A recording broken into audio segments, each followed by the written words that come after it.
Okay mga team, Tindano si Auto Repair Shop. Ayan, meron na naman tayong bagong vlog ngayon about sa ating Nissan Almera kasi ni-request na ng ating customer.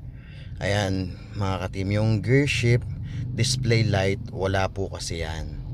Tama biglang napapundi yung ilaw ko dyan sa aking Nissan Almera. Ngayon gagawin natin to ng vlog mga ka-team, para kung sakaling gusto nyo rin na umilaw yung gear shift display light nyo, makakapagpalit kayo. Napakamura lang po niyan mga ka-team. Siguro mga nasa 10 pesos lang ang bili ko dyan sa mga auto supply. Napakaliit, T5 ang size niya. Ayan mga ka-team, kung mapapansin nyo, ayan, tinatry ko mag park light kung ilaw ayaw. Ngayon ang gagawin natin, may dalawang way yan. Yung way na unang gagawin ko, ayan yung kahit hindi nyo nagawin. Ngayon bakit ko gustong tanggalin, kasi nga para makita nyo kung saan nakaposisyon yung mismong ilaw ng ating display light, gear gear shift display light. Ayan, tinanggal ko lang yung apat na nakaklamp dyan. May nakaklamp kasi dyan na apat na piraso. Yan, inangat ko lang. Pero kahit hindi nyo gayahin mga ka-team, okay lang.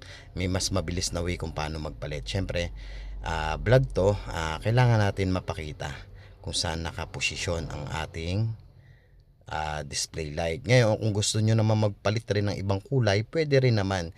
Depende na lang sa bibilan nyo kung may available ba na blue, red, ano pa ba, white, depende yan. Pero may mga available yan, meron naman sa online yan. Ayan, kung mapapansin nyo, ayan yung pinaka ilaw nya, yung pinaka bulb nya na T5.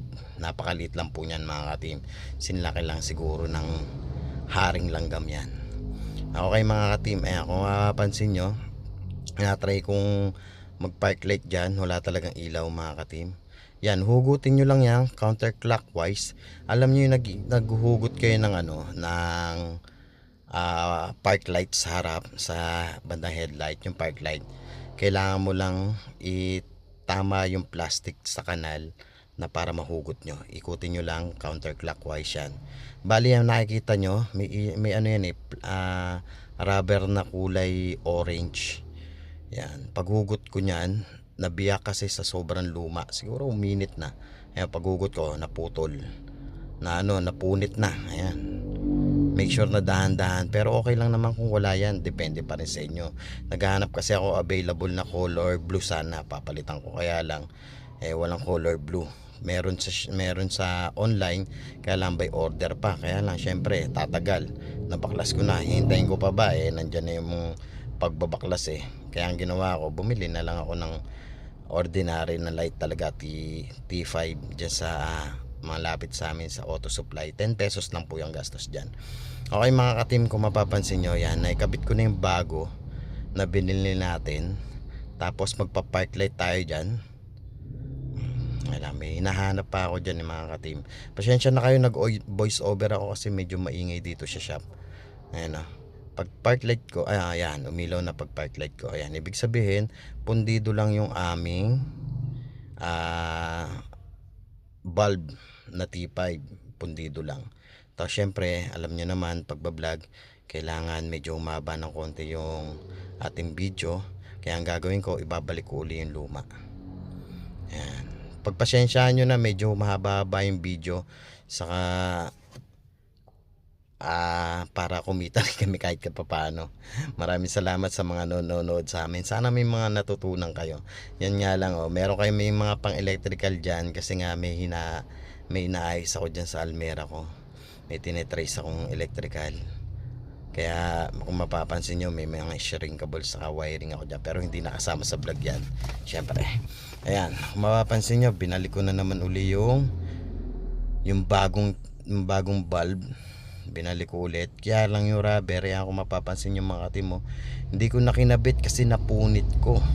Ayos lang naman yun, walang problema. Mas malakas nga lang ilaw pag walang cover nun. Ayan mga ka-team, binabalik na lang uli natin. Ipapasok lang natin yung mismong tapat niyan sa kanal, tusok, tapos pahigpit ng ikot. Ayan, okay na yan. Tapos ngayon, ibabalik ko yung cover. Ayan, inilawan ko pa pala. Tapos yan, ibabalik ko na yung cover na yan. Yung cover niyan, 4 lang yan. Pero never, no need nyo nang tanggalin yan ha. Pinakita ko lang kung saan nakaposisyon yung ilaw para at least alam nyo, 'di ba? Mas maganda yung vlog na ganun. Tapos yan mga ka-team, papakita ko naman sa inyo kung paano dudukutin yung ilaw dyan sa ilalim nang hindi natatanggalin yung pinaka-cover. Yan. Pwede naman yon, tanggalin nyo tapos linisin nyo, depende sa inyo kung ano yung pinaka the best way. Yan o. Kung mapapansin nyo, ayan o mga ka-team, sa ilalim na yan. Sabihin ko, pailaw naman. Yan. Kung nakikita nyo yung green na wire na yon, ayan, yung green na wire na yan, and yung bulb mismo dun sa gear shift light. Ayan o. Ikutin nyo lang rin counterclockwise, hanapin nyo lang yung pinakakanal, tapos silahin nyo pababa. That's it. Yun. Tapos makulit na naman ako, papailawan ko para paulit-ulit tayo, nakikita nyo ng maayos. Yun mga ka-team. Tapos yan, kinabit ko na, di okay na po mga ka-team. Wala na ho tayong problema, may ilaw na tayo dyan, naka-display na. Ngayon mga ka-team, yung pagtanggal kasi nyan, yung pinaka sa gear shift natin, kailangan natin tanggalin yung cover. Kailangan natin tanggalin yung cover para madukot natin, kasi kung hahatakin natin baka masira eh. Kaya mas maganda tatanggalin natin yan. Sa halagang 10 pesos lang, mapapalitan nyo na yung bulb nyo. Yun nga lang syempre, magbabaklas kayo. Pero meron akong video dyan kung paano ko kinabit yung sa shifting cable. Tinuro ko rin kung paano magbaklas nyan. Panoorin nyo na lang sa aming YouTube channel.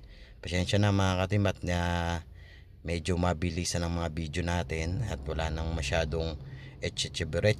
Maraming salamat. Paalam. Goodbye.